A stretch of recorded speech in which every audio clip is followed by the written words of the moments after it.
Mesdames, Messieurs, bonsoir. Bienvenue au journal. Voici les titres à développer.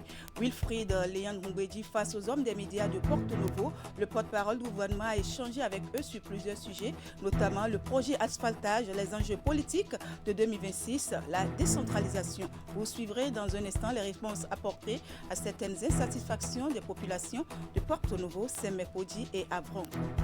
Ouverture de la première session ordinaire du Conseil départemental de concertation et de coordination du Mono au titre de 2026 dans le département des nouveaux maires et est placée sous le thème Rôle et responsabilité des organes politiques et techniques de la mairie à l'ère de la réforme structurelle du secteur de la décentralisation au Bénin. Le point à suivre. Chacus parraine désormais la coalition nationale sportive pour Romuald Wadaï, CNSR Wadaï, portée sur les fonds baptismaux en novembre dernier. Ce creuset a pour objectif de soutenir la candidature du ministre Wadaï à la présidentielle. À nouveau, bonsoir et merci de nous rejoindre sur Canal 3 Bénin. Le porte-parole du gouvernement, Wilfried Léon Ngoubedi, était face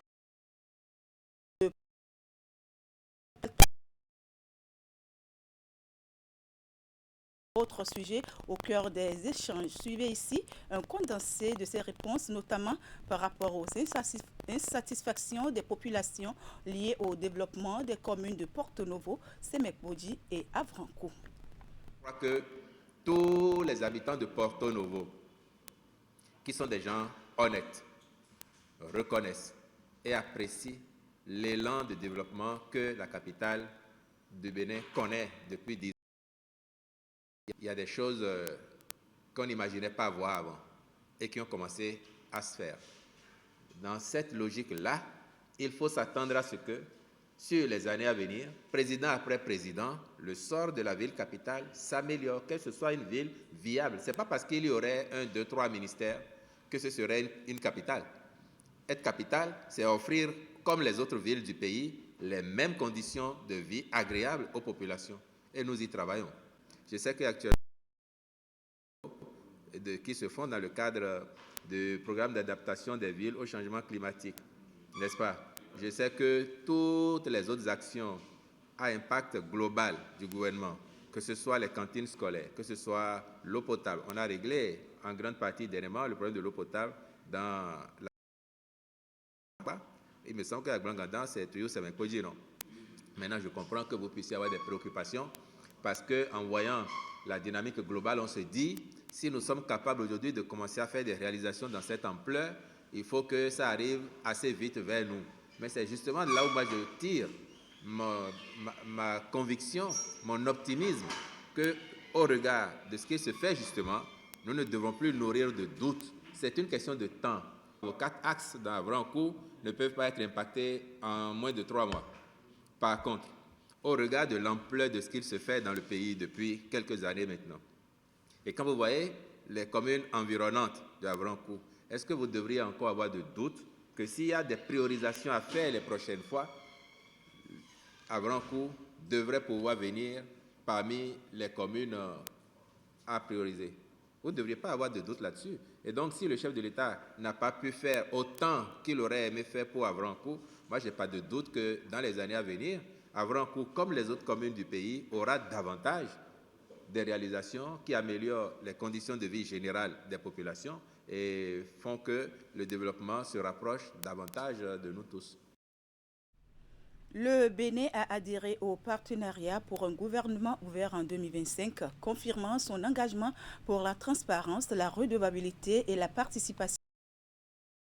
Surfant sur cette vague, l'Association des blogueurs du Bénin a organisé ce vendredi à Cotonou la première édition du Forum national sur la gouvernance ouverte et la participation citoyenne, inscrit dans le cadre du processus de co-construction du plan d'action national sur le partenariat.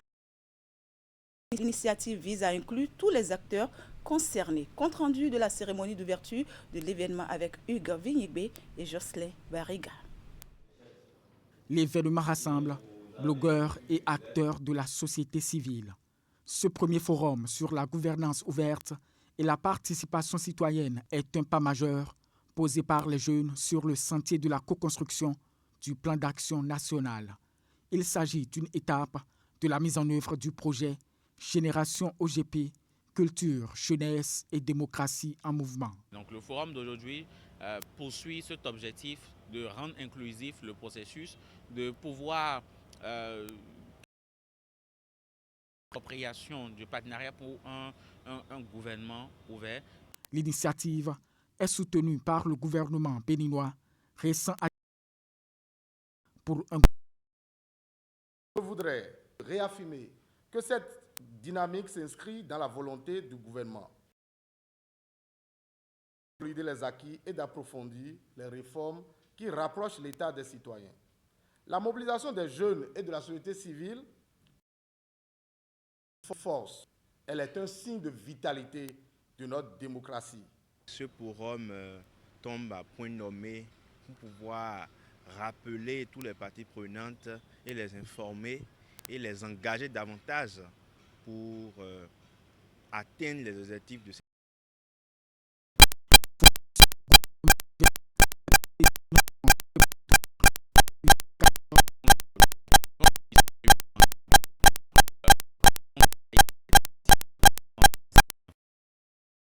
participation citoyenne, la redevabilité, les questions d'innovation numérique et donc innovation digitale.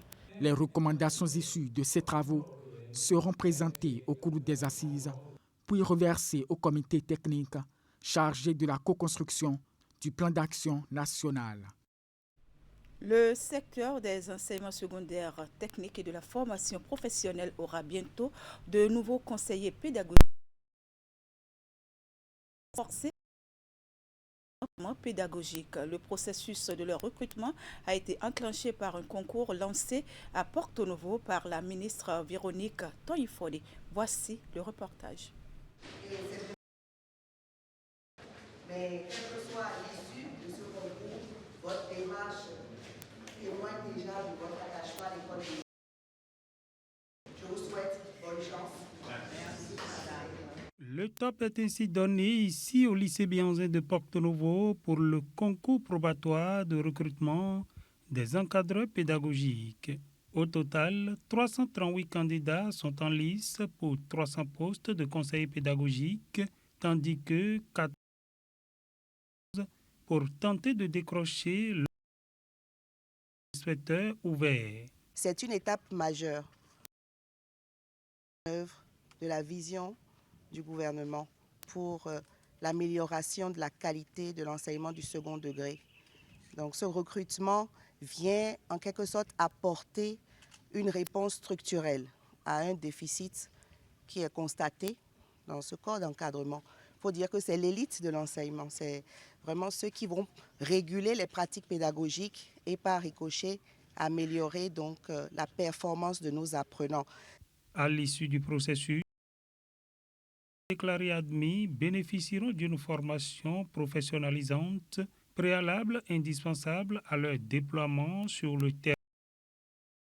Dans un tout autre registre, le président de la Cour constitutionnelle, professeur Dorothée Sousa, a accordé ce vendredi 27 février une audience à un groupe de personnalités composé du député Bertin Tameignon, élu de la 9e circonscription électorale, son suppléant Prosper Irokora et du maire de Savalou, François Huedo. Cette rencontre placée sous le signe de la courtoisie a permis aux élus d'échanger directement avec le président de la haute juridiction sur les défis liés à Ils ont profité de l'occasion pour recueillir ces conseils avisés afin de mieux servir leur mandat et renforcer leurs actions sur le terrain. Écoutez ici le des visiteurs à leur sortie de l'audience.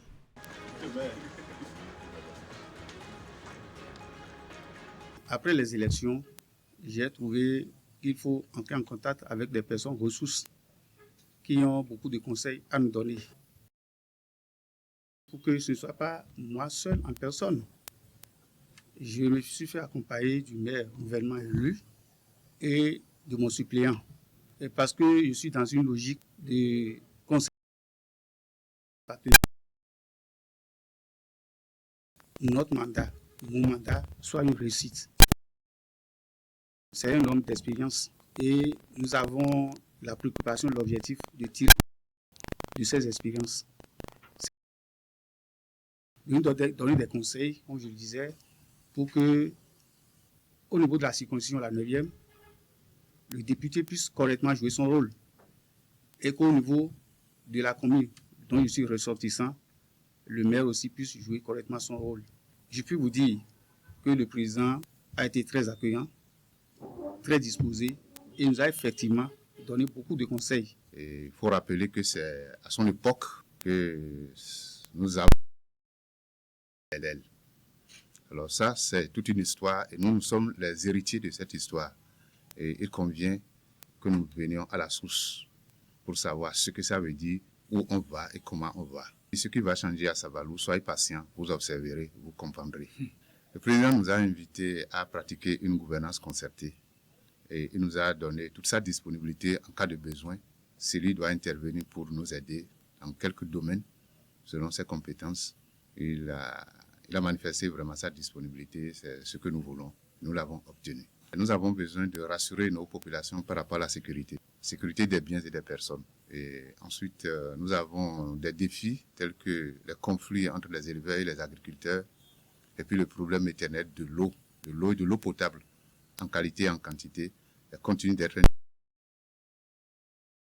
La journée mondiale sans Facebook est célébrée ce samedi 28 février. Une initiative qui invite les utilisateurs à faire une pause le temps d'une journée loin de ce réseau social.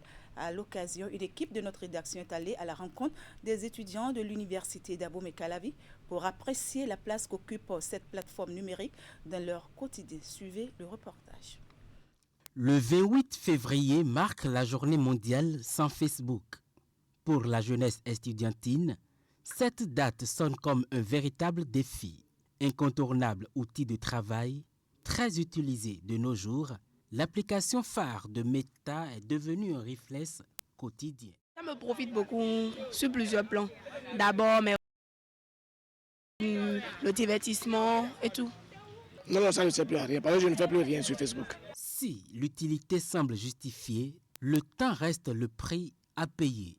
La consultation rapide se transforme souvent en une immersion sans fin avec à la clé le défilement du fil d'actualité. Alors, quelle place réelle cette plateforme occupe-t-elle? C'est difficile dans la pratique de se déconnecter des réseaux sociaux parce qu'aujourd'hui, ces réseaux-là occupent nos quotidiens. On ne peut plus rien faire aujourd'hui sans Facebook, on ne peut plus rien faire sans WhatsApp, TikTok et tout ce que vous connaissez. Face à cette présence massive, une question se pose à l'occasion de cette journée mondiale. Est-il ne serait-ce que pour 24 heures? Je peux même passer une semaine sans toucher à Facebook. Je ne suis pas sûre. Peut-être toute la journée, mais dans la soirée. Je pourrais me passer de Facebook durant toute une journée en raison du fait que je n'ai pas un centre principal de mes activités qui tourne autour de... Est bien plus qu'un simple test de volonté et de résilience des jeunes utilisateurs de Facebook. C'est une invitation à la déconnexion pour redécouvrir d'autres horizons et explorer de nouvelles opportunités. C'est le moment plus que jamais de se reconnecter. Support physique. C'est le moment de parler avec, si on est parent, avec ses enfants, famille. Que l'on soit accro ou... Cette journée sans Facebook nous rappelle l'essentiel, l'importance de reprendre le contrôle de son temps et de le gérer à bon escient. S'arrêter et poser l'écran, c'est finalement s'offrir de se connecter au réel, mais aussi de préserver la santé de ses yeux. Dans l'actualité également, dans le département du Mono, les maires nouvellement élus ont participé cette semaine à leur première réunion statutaire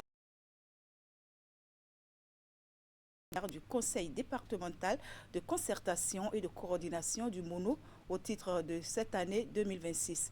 Une session placée sous le thème « Rôle et responsabilité des organes politiques et techniques de la mairie à l'ère de la réforme structurelle du secteur de la décentralisation au Bénin ». On fait le point avec Narcisse Alossé et Florent Dou. Quelques jours après la prise de commandement à la tête de leurs communes respectives, Les nouveaux maires élus dans le Mono font ici leur baptême de feu dans les instances de décision. Il s'agit ici de la session ordinaire du conseil départemental de concertation et de coordination. Nous prenons des décisions qui font avancer nos communes, notre département. Le conseil départemental de concertation et de coordination, vous aurez le temps de découvrir ce que c'est. C'est spécialement pour ça que les thèmes ont été choisis, pour vous mettre dans le bain et vous pleinement. Et les échanges au cours de cette session, la première au titre de cette année 2026, sur les rôles et responsabilités des organes politiques et techniques de la mairie, réforme structurelle du secteur de la décentralisation. Durant cet échange, les nouveaux maires, adjoints aux maires et autres conseillers de cette session ont été remis au goût du jour des dispositions légales qui encadrent désormais le secteur de la décentralisation et également les attentes que la tutelle, notamment en cette période préélectorale. Et pour cette période électorale, il a été rappelé aux élus leur rôle en matière de police administrative, mais aussi en matière de neutralité est une exigence de la loi 2021-14 du 20 décembre 2021 en son article 20 qui stipule que la première venir dans la deuxième quinzaine du mois de février. La deuxième, elle, est attendue dans la première quinzaine du mois de novembre. Et puis, le projet de construction de 5 lycées scientifiques annoncé par le gouvernement entre déjà dans sa phase d'exécution. L'un de ces lycées sera construit à Lokossa, dans le département. A reçu cette semaine la visite du ministre conseiller chargé des enseignements secondaires, techniques et de la formation professionnelle.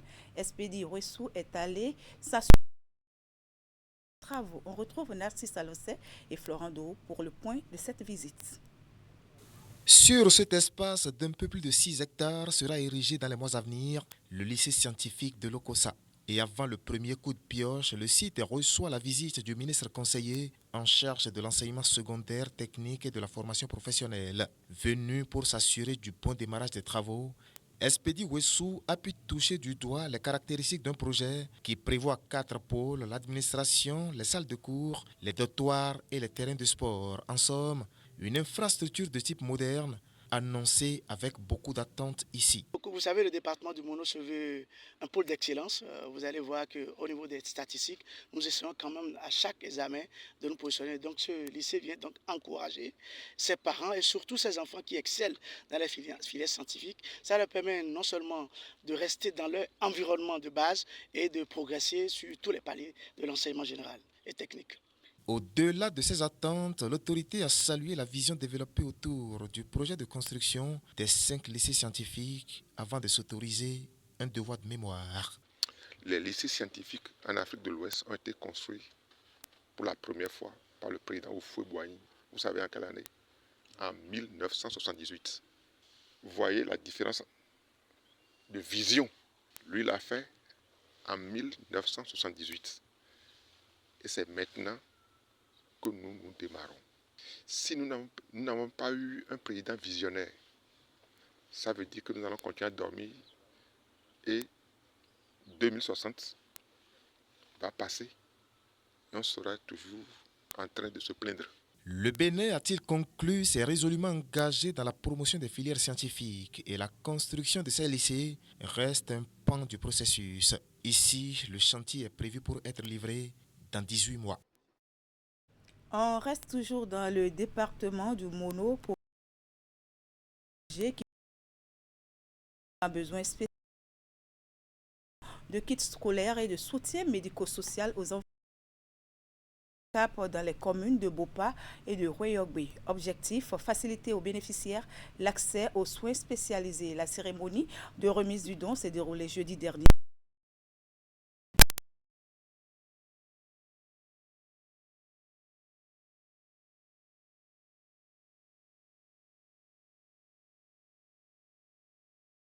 Tandé Bibdos ONG l'a fait. Des kits scolaires accompagnés de soutien médico-social à ces handicapés dans les communes de Bopa et de Royogbe. Les enfants sont confrontés à de nombreux défis d'ordre éducatif, social et sanitaire.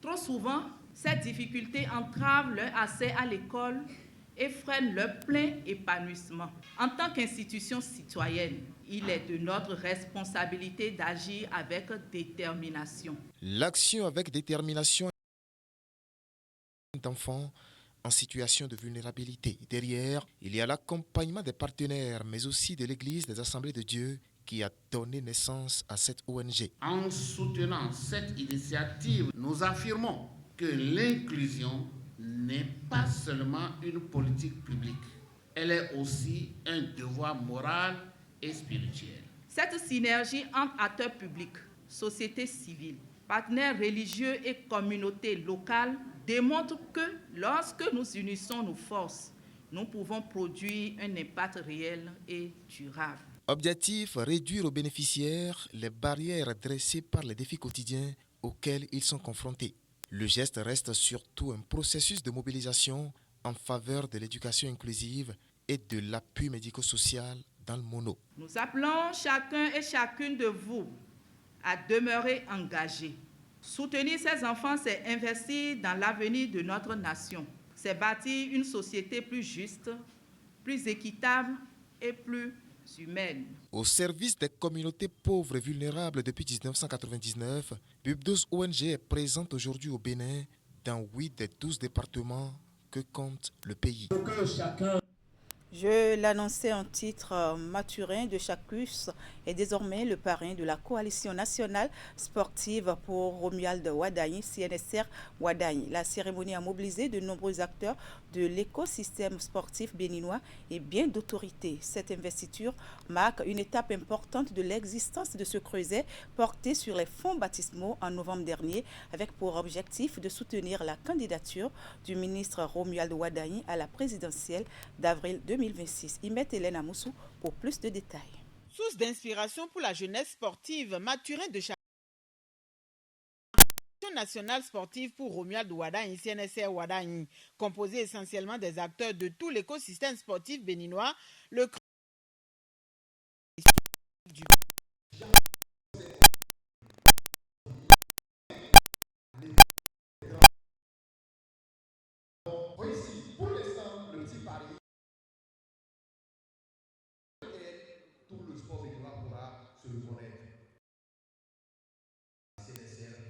Notre parrain que nous allons dans un instant investir sur la à nos faisons confiance pour guider nos pas, éclairer nos choix et porter haut les couleurs de notre mouvement. Selon ces acteurs, le bilan des 10 dernières années dans le domaine sportif est reluisant, motivateur et justifie l'engagement de la CNSR Wadagne. Le mouvement, en soutenant la candidature de Romuald Wadagne à la prochaine présidentielle, entend œuvrer pour la continuité du progrès du sport et son rayonnement au plan national qu'international. La réalité est claire. Des infrastructures modernes, des milliards investis, des compétitions internationales disputées, des événements mondiaux organisés, des centaines de médailles remportées et un centre féminin structurant à Lokossa. Le sport béninois ne peut se contenir. La dynamique aujourd'hui serait ralentir notre progression. C'est pourquoi je m'engage avec le mouvement sportif national aujourd'hui pour cette décision. L'instant solennel de cette investiture marque une étape décisive dans l'existence de la coalition. Après la cérémonie, le mouvement veut multiplier ses actions pour la cause. L'organisation annonce un hommage à Patrice Talon pour les efforts de construction, mais aussi pour marteler le choix de la coalition.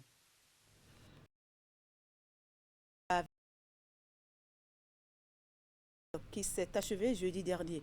Après plusieurs jours de défis et de duels autour des lettres et des mots, la compétition phare de la saison sportive 2026 à la Fédération béninoise de Scrabble a livré son verdict et les nouveaux champions nationaux sont désormais connus. Les précisions avec Candide Ouhinton. Retour au sommet pour Julien Faton au Blitz.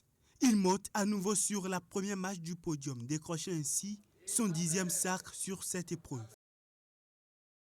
Kovi bouscule la hiérarchie au niveau de l'élite et devient le tout nouveau roi devant Gévron Tiakwe.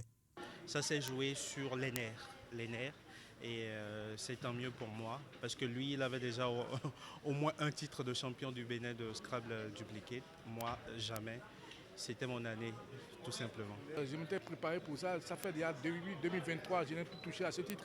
Donc 2026, je m'étais préparé pour pouvoir revenir pour pouvoir gagner l'or cette année. Pour se hisser au devant de la scène nationale, la partie a été disputée sous pression adverse et du chrono avec justesse et rigueur. Les plus expérimentés ont su garder leur calme quand l'adrénaline montait au zénith et les plus astucieux ont su placer les bonnes lettres et trouver les bons mots quand il le fallait.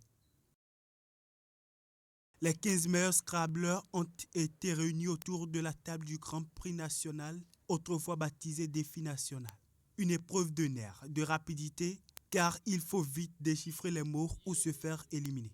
Après environ 20 minutes de partie, c'est Moussa Fils Djibril, déjà vainqueur du classique, qui remporte le Grand Prix national de Scrabble 2026. Mes concurrents directs que je pouvais craindre ont pu faire des erreurs sur les premiers coups et ils sont sortis. Les performances que vous avez réalisées sont très appréciables mais perfectibles parce que vous connaissez tous le niveau régional, le niveau africain avant de parler du niveau mondial. Je vous invite dès maintenant à vous remettre au travail acharné pour le prochain défi. Le prochain défi, c'est la 9e édition des championnats d'Afrique à Ouagadougou qui pointe à l'horizon. Après ces 26e championnats nationaux, les meilleurs scrabbleurs vont bientôt entrer en regroupement pour la préparation du challenge continental. Car pour la Fédération béninoise de Scrabble, la sélection nationale se rendra au Burkina Faso avec des objectifs clairs. Rafler le maximum de médailles et continuer de marquer les esprits avec des places pour le Bénin sur chaque podium. Mesdames, Messieurs, ainsi se referme cette édition. Merci pour l'attention et merci également à toute l'équipe de préparation, de réalisation et de diffusion. Je vous souhaite une très belle soirée et un excellent week-end en compagnie des programmes de Canal 3 Bénin. À demain.